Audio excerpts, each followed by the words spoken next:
नमस्कार। मैं Dhananjay Kumar, the public India में आपका स्वागत है। कल के कार्यक्रम में कुछ लोगों ने कमेंट किया कि सर आपने जो है हेडिंग लगाई है, सामने आया संभल दंगे का अडानी कनेक्शन। अडानी का कनेक्शन तो कहीं आप बोल नहीं रहे हैं, साबित नहीं कर पाए हैं। भाई एक तो देखिए भाषा, हेडिंग की भाषा अलग होती है और जो उसका विस्तार होता है वो अलग होता है। अडानी का कनेक्शन इस तरह से आप देख सकते हैं, मैंने उसका विश्लेषण उस तरह से नहीं किया हेडिंग के अनुसार, चूंकि हेडिंग लगाने वाले साथी कोई और हैं। उनको हमारा वीडियो देखने के बाद जो समझ में आता है वो हेडिंग लगाते हैं अपने तरीके से। लेकिन वो कनेक्शन है, कनेक्शन कैसे है मैं वो पहले बता देता हूँ, फिर आगे आज के विषय पर हम बढ़ेंगे। और हम आज बात करेंगे कि महाराष्ट्र में अभी भी मुख्यमंत्री खोजा जा रहा है, अभी मुख्यमंत्री मिला नहीं है। ये बीजेपी की बड़ी त्रासदी है, समझिए बीजेपी जीत करके भी फंस गई है। और ये भी खबर आ रही है कि जो शिंदे साहब हैं वो रूठ करके चले गए हैं सतारा, जिसे नीतीश कुमार जब भी परेशान होते हैं या उनको लगता है तो राजगीर चले जाते हैं। और राजगीर जाने का मतलब जो उनके साथी है, मतलब दूसरी पार्टी वाले लोग समझ जाते हैं कुछ गड़बड़ होने वाला है। इसके पहले सतारा जा चुके हैं एक बार और शिंदे साहब, जब वो मुख्यमंत्री थे तब भी जा चुके थे सतारा। उसके बाद कहा, उस समय कहा जाता था कि उनको निर्णय नहीं लिया दिया जाता है, बीजेपी के लोग या जो फडणवीस साहब हैं वही सारे निर्णय ले लेते हैं। तो बाद में फिर स्थितियां ठीक हुई। तो नीतीश कुमार वाला फार्मूला जो है शिंदे साहब अपना रहे हैं, फिर सतारा चले गए, अपने गांव चले गए। फिर वो आएंगे, हालांकि कहा जा रहा है कि 1 तारीख को जो है, 1 दिसंबर को वह दिल्ली से ऑब्जर्वर आएंगे और वो विधायक दल की मीटिंग मीटिंग करेंगे, तीनों पार्टियों के विधायक दल बैठेंगे और उसके बाद उसमें तय होगा मुख्यमंत्री कौन। तो इस पर आते हैं, लेकिन पहले संभल वाले प्रकरण पे ही आते हैं। जो हमारे साथी दर्शकों, 2-3 दर्शकों ने कहा, काफी मैं कमेंट्स में पढ़ रहा था, उसमें 2-3 लोगों ने कहा कि सर संभल का कनेक्शन यहाँ कहाँ है अडानी मैटर में। अडानी अडानी का कनेक्शन कहाँ है संभल मैटर में? कनेक्शन है। कनेक्शन इस तरह है कि अडानी जो है मोदी जी के लिए सबसे बड़ा, जिसको कहते हैं कि गले की हड्डी बन गई है। अडानी को न तो वो छोड़ सकते हैं न पकड़ सकते हैं, पकड़े हुए हैं। अडानी मैं है, अगर मैं साहित्यिक भाषा ही कर, अडानी मैं कहूँ, वो है ना, सिया राम मैं सब जग जानी, है ना। तो सिया राम मैं सब जग जानी, तो वैसे ही मोदी जो है या हमारा हमारी जो भाजपा यहाँ है, जो सरकार है, वो अडानी मैं है। आप इसको इस तरह से समझिए कि अडानी के खिलाफ जब भी कोई आरोप लगता है देश में विदेश में कहीं भी, तो अडानी के प्रवक्ता तो बाद में नजर आते हैं, पता नहीं कहा जगह कहीं सुनाई पड़ता है। असली प्रवक्ता जो है बीजेपी के लोग आके बन जाते हैं, बीजेपी के नेता, मतलब जो सामान्य नेता हैं, जो मंत्री हैं, वो सब उसके समर्थन में आ जाते हैं। और अभी तो देख लीजिए संसद जो है वो लगातार 25 तारीख से जब से शुरू हुई है, लगातार जो है संसद इसी वजह से बाधित हो रही है। संसद जो है स्थगित कर दी जाती है, अगले दिन पर टाल दी जाती है। अब तो सोमवार को संसद बैठेगी, क्योंकि सैटरडे को तो संसद बैठती नहीं, आज संसद बैठेगी नहीं। शुक्रवार को भी संसद वही हुई, दोपहर के बाद संसद स्थगित हो गई, 12 बजे के बाद कुछ हुआ नहीं है, 11 बजे शुरू हुआ और फिर वो अडानी संभल चलने लगा और हाथ जोड़ करके चले गए उठ करके। तो जो चाहे लोकसभा अध्यक्ष हो चाहे राज्यसभा अध्यक्ष हो, राज्यसभा के जो सभापति हैं, तो अडानी प्रकरण वहां चल रहा है। अब कहा जा रहा है कि अडानी प्रकरण से नागरिकों का, लोगों का, मीडिया का ध्यान भटकाने के लिए संभल संभल प्रकरण किया गया और ये कहा गया कि अगर कहीं अडानी को लेकर के लोगों के मन में संदेह हो जाए कि कहीं ये राष्ट्रद्रोह तो नहीं है, ये राष्ट्र के साथ खिलवाड़ तो नहीं कर रहे हैं, तो वैसे ही जो है हिंदू मुसलमान का टॉपिक ला दिया जाता है कि ये देखिए हम हिंदू राष्ट्र बनाएंगे और ये मुसलमान ही सबसे बड़े दुश्मन है, और हम जो है मस्जिद के भीतर जो मस्जिद जो बना दी गई है मंदिर के ऊपर, वो हम खोद के निकालेंगे। और मथुरा काशी बाकी है तो पुराना हो गया। अब तो कहा जा रहा है कि 3,000 से ज्यादा ऐसे मस्जिद मजार और ये दरगाह है जिसके भीतर जो है भगवान छुपे हुए हैं, या भगवान के मंदिर के ऊपर बिठा बिठा दिया गया, ये कहना ज्यादा सही। भगवान छुपे नहीं, भगवान कहाँ छुपेंगे, भगवान तो सर्वत्र है। पंडित जी के जो मंदिर है, जो बीजेपी के मंदिर हैं, जो आरएसएस के मंदिर हैं, वो छुपे हुए हैं। नागरिकों के मंदिर कहीं नहीं छुपे हुए, नागरिक तो अपने गांव में मंदिर में पूजा कर रहा है जहां है वो। और हम तो कहते हैं कि हमारे गांव में कहावत है कि मन चंगा तो कटौती में गंगा, घर बैठे हाथ जोड़ दो प्रभु ध्यान में आ जाते हैं। है ना? प्रभु के लिए वो कोई जरूरी है कि वृंदावन ही जाकर के घंटा बजाएं? हम अपने घर में याद कर सकते हैं। ये हमारे परिवार में, हमारे समाज में, हमारे गांव में लोग मानते रहे। हमने तो ये भी सुना कि अगर हम किसी तीर्थ यात्रा पे नहीं भी जा पाते हैं, तीर्थ यात्रा के बारे में सोच भी लेते हैं, तो बताया जाता कि आधा पुण्य मिल गया। अब जो है तो ऐसा हम सोच लेंगे, जितना तीर्थ स्थल है हिंदुस्तान में हर जगह चले जाएंगे। हमने ऐसा सोचा और आधा पुण्य पा लिया। आधा आधा पुण्य भी मिल जाएगा तो जीवन संवर जाएगा, बाकी हमारे कर्म के आधार पर फल है। चाहने से अगर ये ऐसा हो जाता है, तो इतनी तमाम तरीके की मान्यताएं उसके बाद भी हम जो है झगड़े में फंसे रहते हैं। ये कितना दुखद विषय है। और ये दुखद विषय इसलिए भी है कि हम आम नागरिक समझ लेते हैं कि ये हिंदू मुसलमान का झगड़ा है। ये बेसिकली राजनीति का झगड़ा है। और राजनीति दोनों तरफ है। बांग्लादेश की भी हम बात की थी हमने कल, कि बांग्लादेश में भी वही हो रहा है, कि बांग्लादेश में हिंदुओं को पीटा जा रहा है, हिंदुओं के खिलाफ जहर भरा जा रहा है। क्यों? ताकि उनको सत्ता मिले। जो हाँ मुस्लिम संगठन हैं, जो मुसलमान के नाम पे राजनीति कर रहे हैं, उनको पावर मिले, उनको वोट मिले। हिंदुस्तान में भी वही है। यहाँ इनको हिंदुओं से कोई लेना देना नहीं। ये मुसलमानों के खिलाफ केवल इसलिए जहर भरते हैं कि इनको लगता है कि मुसलमानों के खिलाफ बोलने से जो बहुसंख्यक हिंदू हैं वो इनके साथ आके खड़े हो जाएंगे। और ये हो भी रहा है। अब ये जो संभल का जो मैटर है वो क्या हुआ? सर्वे में कहा कि ये जो है सर्वे कराना होगा, निचली अदालत ने दे दिया। हालांकि 1991 का जो पूजा स्थल अधिनियम है उसमें साफ साफ लिखा है कि सर्वे सिर्फ जो है आर्कियोलॉजिकल वैल्यू की वजह से या आर्कियोलॉजिकल एंगल की वजह से किया जाएगा। उसमें धार्मिक एंगल कहीं नहीं है। सर्वे किया जाएगा। सर्वे किस लिए किया जाएगा? सर्वे किया जाएगा कि इसका कितना पुराना है, कैसे कैसे, क्या इसमें खासियत, यही सब है सर्वे का मतलब। पुरातात्विक स्थल है, उसके सर्वे किए जाएंगे। लेकिन उसमें वो धार्मिक एंगल उसको जोड़ दिया। और उसके बाद फिर चले गए, वो जयपुर चले, वो अजमेर चले गए, अजमेर भी गए। तो पूरे देश में इस तरह का माहौल बनाने का इनका प्लान है, ताकि ये जो अडानी का मुद्दा है, जो शासन करने का मुद्दा है, जो लोकतंत्र का मुद्दा है, जो धर्मनिरपेक्षता का मुद्दा है, जो समाजवाद का मुद्दा है, जो आरक्षण का मुद्दा है, तमाम मुद्दे ढक जाए। तो ये कनेक्शन है। संभल जो है तात्कालिक तौर पे अडानी जी के मुद्दे को दबाने के लिए कि वो हिंदू मुसलमान पे आ जाए सारे विपक्ष के लोग। लेकिन विपक्ष के लोग जो है राजनीतिज्ञ, वो भी समझते हैं कि गर्दन कहाँ फंसी है। वो है ना कि तोते की जान, राजा की जान तोते में है। तो राजा की जान कहाँ, उसने तोते को पकड़ लिया है। तो अडानी जो है वो तोता है। हालांकि ये बड़ा मैं नहीं मानता हूँ अडानी तोता है। मैं तो बोलता हूँ तोता वो राजा है अडानी। बहरहाल, अभी सुप्रीम कोर्ट में जो आया, और सुप्रीम कोर्ट ने जो कल निर्णय दिया, उसमें क्या कहा? उसमें कहा कि ये सर्वे जो है, जो सर्वे रिपोर्ट, हालांकि सर्वे रिपोर्ट आनी थी, अभी नहीं आई है, कि सर्वे रिपोर्ट आने के बाद भी उसको सील बंद रहने दिया जाए और निचली अदालत कोई फैसला नहीं लेगी तब तक जब तक इलाहाबाद हाई कोर्ट उस पर कोई फैसला नहीं करता। तो इलाहाबाद हाई कोर्ट को भी कहा गया सुप्रीम कोर्ट की तरफ से कि आप जो है, जब मुस्लिम जो संगठन है या जो मुस्लिम पक्ष है, वो जब आपके यहाँ याचिका दायर करें, यानी जामा मस्जिद जो है वहाँ की संभल की, वो जब याचिका आपके पास दायर करेंगे, लोग अपील दायर करेंगे, तो अपील दायर करेंगे, उसके बाद आप उस पर फैसला दीजिए, 3 दिन के भीतर फैसला दीजिए। तो अब मामला ये जो 8 तारीख को वहाँ फाइनल सुनवाई होगी सर्वे को लेकर के, लेकिन हाई कोर्ट में उसके पहले सुनवाई होगी इस पर। तो ये एक बड़ी अच्छी बात है। हालांकि लोग अलग अलग तरीके से देख रहे हैं।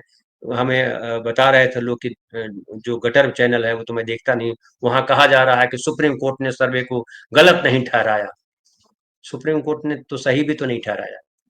सुप्रीम कोर्ट ने कहा, क्या कहा सुप्रीम कोर्ट ने? कहा, खासकर चीफ जस्टिस ऑफ इंडिया ने क्या कहा? उन्होंने कहा कि हम इस मामले में सही क्या है गलत क्या है ये हम नहीं कह रहे हैं, ये हम देख ही नहीं रहे हैं। क्योंकि वो संविधान पीठ का काम, संविधान पीठ ने निर्णय दिया था। जो सीजीआई, जो पिछले सीजीआई थे, उन्होंने जो कहा था कि ये है, सर्वे किया जा सकता है, तो वो तो संविधान पीठ ने कहा था। तो अब फिर से उस पर व्याख्या होगी, संविधान पीठ बैठेगी। लेकिन तात्कालिक तौर पे जो सीजीआई ने ये जो तूफान उठने वाला था उसको रोक लगा दिया। और इसके पहले परसों जो सुप्रीम कोर्ट ने जो कहा डीजीपी को, वो भी क्या है, अब समझ में नहीं आती तो बात दूसरी है। कहा कि भैया डीजीपी साहब, अब मनमाने पूर्ण तरीके से कानून को मत देखो, पावर का दुरुपयोग मत करो, पावर का गलत इस्तेमाल मत करो, नहीं तो हम जो है आपके खिलाफ ऐसा आदेश पारित कर देंगे कि जीवन भर आपको याद रहेगा। तो ये भी जो है बार बार सुप्रीम कोर्ट कह तो रहा है। योगी सरकार को कितनी बार थपेड़ लगाई है, जब डीजीपी को भी कह दिया, अब कोर्ट को भी कहा है कि भैया इस तरह से मत करो, और सरकार को भी कहा है कि आप जो है शांति व्यवस्था कैसे स्थापित हो, इस पर काम कीजिए और शांति कमेटी बनाइए। तो सुप्रीम कोर्ट जो है फाइनली सरकार नहीं है, न्यायपालिका यहाँ की चीफ नहीं है। फाइनली जो है नागरिक चुनते, हम आप नागरिक चुनते हैं सरकार को, तो सरकार को काम करना है, सरकार को सारी व्यवस्थाएं बनाई। सुप्रीम कोर्ट को तो ये कहना है कि ये सही है और ये नहीं है, संविधान सम्मत है या संविधान सम्मत नहीं है, तो फैसला तो सरकार को लेना है। अब सरकार अगर सारे फैसले ही उठपटांग लेने लगे, गलत फैसले लगे, संविधान के खिलाफ फैसले लेने लगे, तो क्या किया जाए, कौन रोकेगा उसे? तो उसे रोकने का काम हम नागरिकों का है कि अगली बार जब वोटिंग का समय आएगा तो भैया आपको हम इतनी दूर ढकेल देंगे कि आपको सत्ता पर आने में भी बहुत लंबा वक्त लग जाएगा, ये सोचना पड़ेगा। तो सीजीआई ने जो कहा है बहुत महत्वपूर्ण है, और ये जो तूफान आने वाला था हर जगह सर्वे का और पूरे देश में, अभी वहां अजमेर में, फिर मध्य प्रदेश में हो जाता, क्योंकि जहां जहां बीजेपी की सरकारें हैं वहां तुरंत ये हो जाता, और फिर जो है एक अलग किस्म का माहौल बन जाता है, हिंदू मुसलमान, क्योंकि इनके पास हिंदू मुसलमान के अलावा कुछ है नहीं। हालांकि जो झारखंड में हिंदू मुसलमान करने का जो बड़ा बड़ा प्रयास करेगा, और बांग्लादेशी मुसलमान आ गए हैं, घुसपैठिए आ गए हैं, बांग्लादेशी भर गए हैं, और जो है झारखंड की डेमोग्राफी बदल दी गई है, रोटी बेटी माटी सब ले जाएंगे, प्रधानमंत्री बोल रहा है। मैं कई बार बोल चुका हूं आपसे, लेकिन कुछ चीजें मैं बोल बोल के याद करा देना चाहता हूं कि आप ये समझ लीजिए कहाँ जा रही है सरकार, हमारा देश कहाँ जा रहा है, हमको जाना कहाँ था और चले कहाँ जा रहे हैं। वो गीत है ना एक, कि जाना था जापान पहुंच गए चीन समझ गए ना, वही हो रहा है। हमको जाना था देश के विकास की तरफ, कि कैसे देश के नागरिकों को अधिकतम सुविधाएं हम दे पाए, उनके लिए फ्री शिक्षा हो, उनके लिए फ्री स्वास्थ्य हो, उनके लिए खाने पीने जीने का जो है सबसे बेहतरीन माहौल हो, हर तरफ जो है शांति हो, न्याय हो, समानता हो, समता हो, बंधुत्व हो। ये हमारा एजेंडा था, और हम कहाँ पर चले गए, हम खोदने जा रहे हैं जो कानून 1991 में बना, कि 15 अगस्त 1947 के समय जो स्थिति थी किसी भी धार्मिक स्थल की, वही रहेगी, उसमें बदलाव नहीं किया जाएगा। हम उसको तोड़ने पे लगे कि हम हर जगह मस्जिद के भीतर मंदिर ढूंढेंगे। लेकिन चंद्रशेखर आजाद ने बड़ी अच्छी लाइन बोली कि ये जो कर रहे हैं इनको समझ में आना चाहिए कि अगर यही हाल अगर जो है, जो दूसरे पक्ष के लोग हैं और बुद्धिस्ट जो हैं, चूंकि बहुत सारे जो है, कल कोई उसने बाकायदा वर्ड यूज किया चंद्रशेखर रावत जी ने, कि कल कोई सिर्फरा आदमी कहने लग जाए जितने हिंदू धर्म के धार्मिक स्थल हैं वे बौद्ध मठ हैं, और वो भी पिटीशन दाखिल कर दे, तो इसके बाद देश में क्या होगा माहौल। बहुत सही सवाल किया। स्वामी प्रसाद मौर्य तो लगातार कहते रहे, ढेर सारी किताबें लिखी गई है इस पर, और बात की जा रही है कि जो 84,000 स्तूप बनाए थे अशोक ने, वो कहाँ है? अभी आपको वीडियो एक देखिएगा, वायरल हो रहा है कि जो महाबोधि मंदिर है वहाँ बोध गया में, वहां पे जो है उनको हिंदू बनाया जा रहा है मंदिर को, वहां पुजारी हिंदू है, और उनको जो है लाल कपड़ा पहना के भगवान बताया जा रहा है। एक वीडियो देखिए, उसमें बताया जा रहा है कि जो है पांडव है। वहां का एक मामला और चल रहा है कि यही जो गुप्ता जैन है, वो जो है केस किया हुआ गुजरात में जो है गिरनार जी है, वहां कैसे जो है एक जैन भगवान के जो है पैर को जो है बताया जा रहा है कि दत्तात्रेय जी का पैर है। अब तो मैं सोचते सोचते मुझे ये भी लगा कि हमारे गया में भी जाइए, विष्णुपद मंदिर है, क्या पता वो, चूंकि गया और बोध गया और ये जो इलाका है राजगीर, वहां जैन और बुद्धों का पूरा ये था, चूंकि जो सम्राट बिंबिसार थे, वो समझ लीजिए ईसा से 500-600 साल पहले, जो बुद्ध और जैन के महावीर जैन के समकालीन थे, राजा थे उस समय। हमारा इलाका था मगध, नालंदा, राजगीर उसकी राजधानी थी।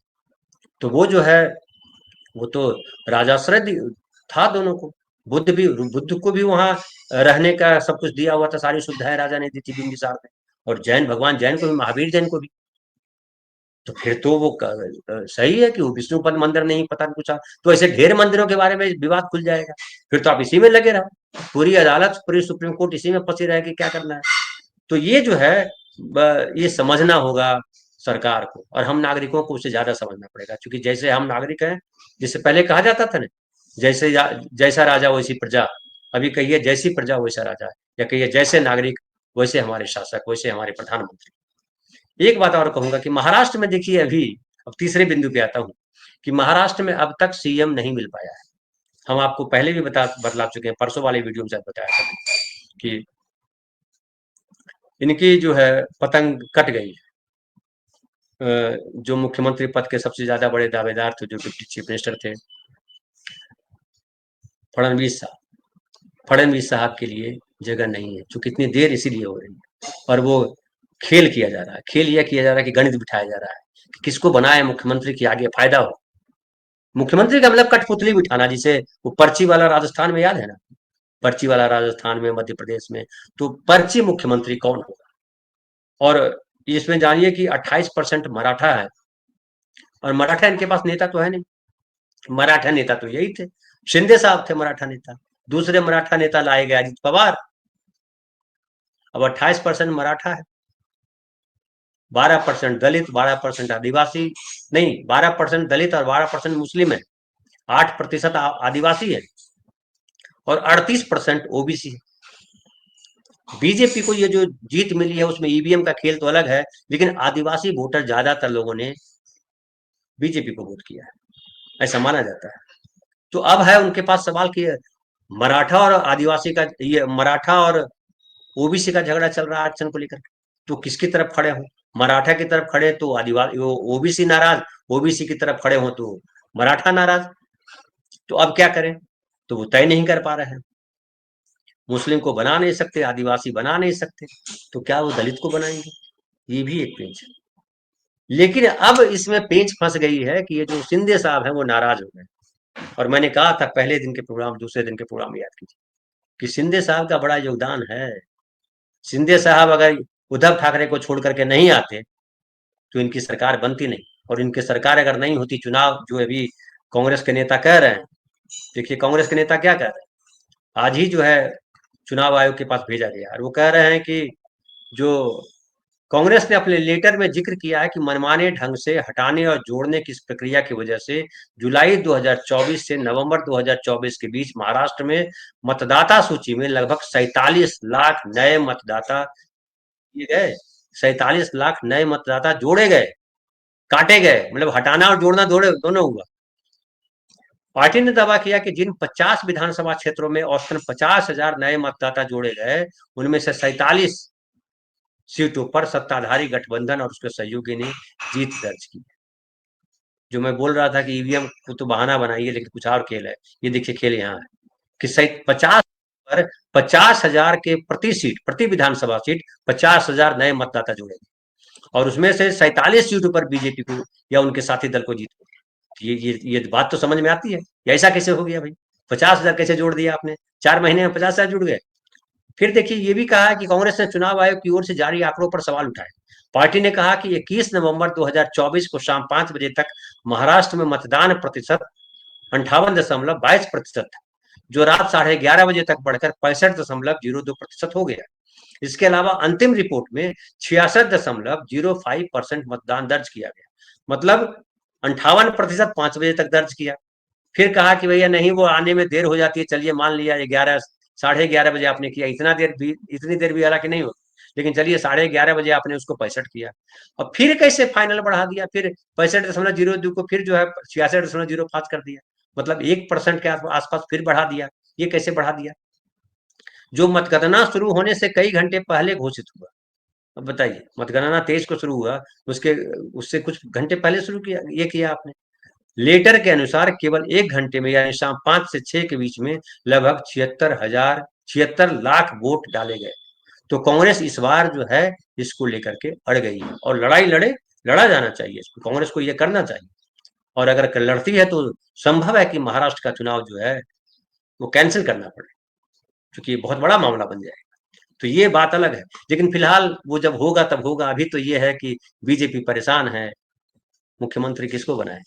वो एक सुमित्रा नंदन पंत की कविता है, जग पीड़ित रहती सुख से, जग पीड़ित रहती दुख से, सुख दुख के मधुर मिलन से जीवन होता परिपूर्ण। तो ज्यादा सुख भी मिल जाए ना, ज्यादा बड़ी भी जीत मिल जाए ना, तो फिर ये हाल होता है। परेशान है बीजेपी, क्या करें, इसको मनाए तो वो रूठेगा, उसको मनाए तो वो रूठेगा। देखते हैं खेल क्या होता है, हम आगे बात करेंगे इस पर आगे। बहुत बहुत धन्यवाद फिलहाल।